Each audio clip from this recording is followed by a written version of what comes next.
It's time for students to be back in the classroom. Those words from Governor Tim Walz Wednesday morning as he announced a plan for middle and high school students to return to school. Some middle and high school students in the northwest suburbs have already returned to in-person classes in some form. The Hennepin School District started bringing back middle and high school students on Tuesday. The Osseo School District, meanwhile, transitioned to more in-person classes on Wednesday. Both of those districts are currently using a hybrid model for secondary students. Now, under the governor's plan, all districts must offer some form of in-person learning by March 8th. The transition comes as Minnesota continues vaccination efforts for teachers and staff.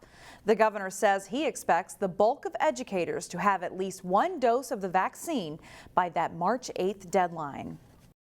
These educators want to be with their students more than anybody, and we owe it to them to make sure they do it safely. That's what this plan does. We'll continue to work together on this in Minnesota. Been a long year, but today's one of the days we've been looking for. We're headed in the right direction.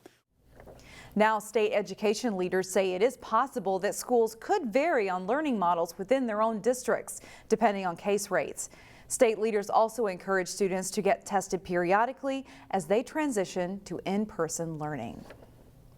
We now have a list of candidates for Brooklyn Park mayor, and it's a sizable list, meaning there will be a primary election in addition to the special election. The candidates include 3 current city council members, Lisa Jacobson, Boyd Morrison, and Winfred Russell. A candidate who currently served on the council, Mark Maida, and 3 others who have previously run for city office in Brooklyn Park, Yelena Kurdyamova, Benjamin Asimenem, and Hollis Winston.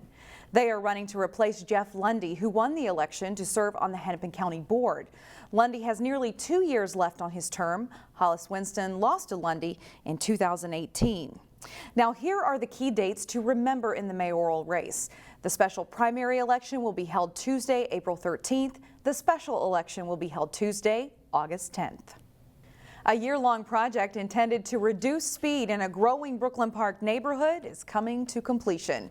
Reporter Pafu Yang joins us from 93rd Avenue, which is just south of Highway 610, with more information.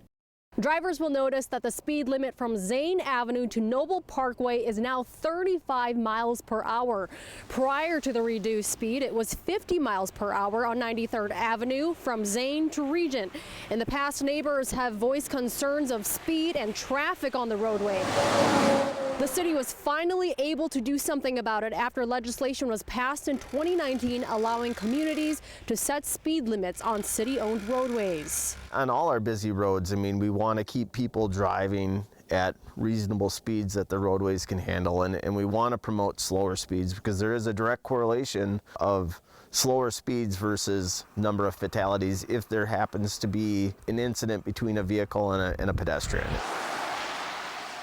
The city also redesigned the mile stretch to reduce speed. They added a median, sidewalk, and trail. They also incorporated some left turn lanes and other traffic calming measures. City staff say another reason for the $1.6 million project is due to the growing residential neighborhoods. Reporting in Brooklyn Park, Pafu Yang, CCX News. The Maple Grove Police Department is in the process of getting body cameras to improve transparency and collect evidence. The police department has been researching body cameras for the past year, and the council approved the cameras for purchase earlier this month. The plan is to have the body cameras ready to use this summer and replace the squad car cameras later in the year, too. Ongoing costs for the cameras will come out of the police department's operating budget. This week, the council heard public comment about the cameras. The Hennepin County Library System offers a way to discover new music and listen to local artists. Neil Persley has more on MNspin.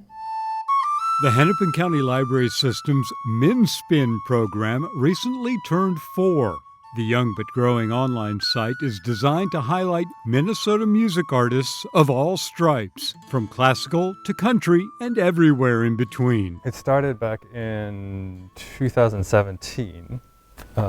And then we're actually in our 4th sort of iteration of it. So our 4th batch of musicians have been released. The Minnesota music culture is rich and abundant and provides the growing MNspin site with a steady diet of musically nutritious fare on which to grow. Altogether, we have over 300 albums. This particular release was over 90 albums. Each year, a different panel curates more Minnesota artists and music into the site. The panel of curators changes each year, further ensuring an eclectic selection. Just a diverse pool of not only musicians that we have in our collection, but also we want diverse perspectives evaluating the selections, the submissions as well. Currently, the call is on for new artists and music to be added to the site. When the submission period opens, you upload a song. You have to be an artist that currently resides and performs in Minnesota. Other than that, there aren't too many other requirements. All the information you will need is on their website. The FAQ button will provide answers to many of your questions, and all you need to do to listen is go to the MNspin website and start clicking. At the MNspin website, Neil Persley, CCX News. You could say a Maple Grove church has actually been ahead of the game for a socially distant Ash Wednesday service. They've been offering ashes by drive-through for several years. I think it's a decade. Been doing it for about 10 years now. Why the drive-through? You know, Jesus met people where they were at. That's what he did, and so we're called to do that too. Maple Grove Lutheran Church says its location at a busy intersection makes it the perfect place for people to stop for ashes and a prayer. This observance kicks off the Christian season of Lent, which ends Easter Sunday.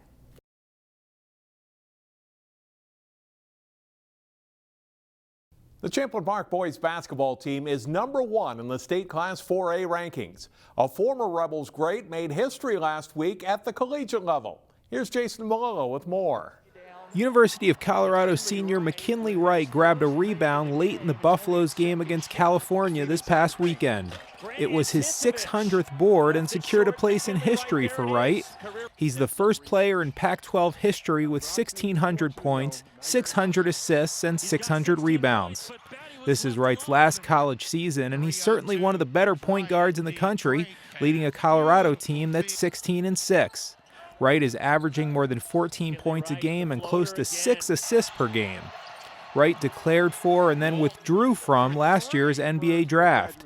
He's projected as a possible second-round pick in the 2021 draft. Jason Malillo, CCX Sports.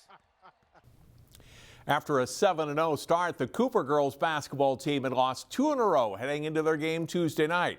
Jay Wilcox has the highlights. Cooper hosting St. Louis Park in girls basketball. The team's tied for second in the Metro West Conference.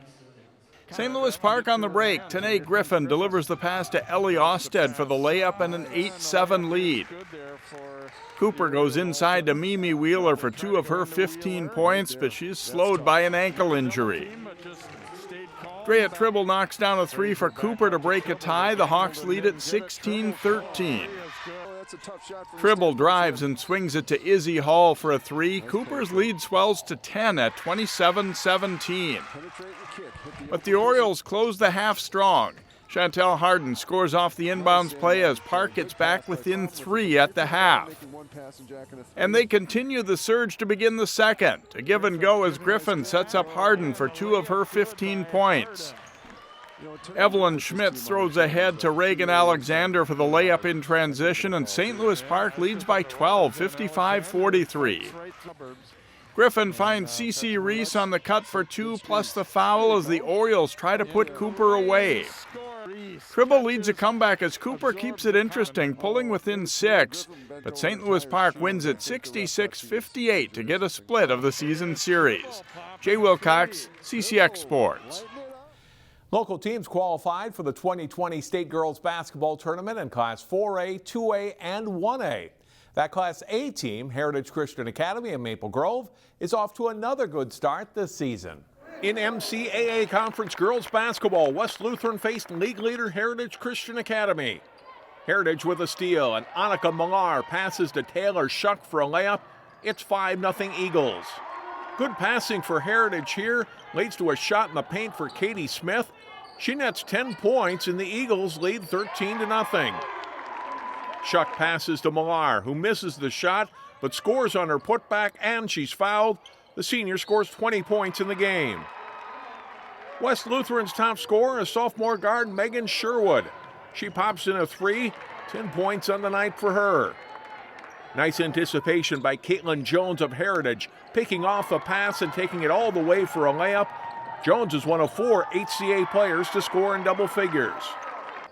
Shuck really runs the floor well. She grabs a defensive rebound and then is off to the races for an uncontested layup.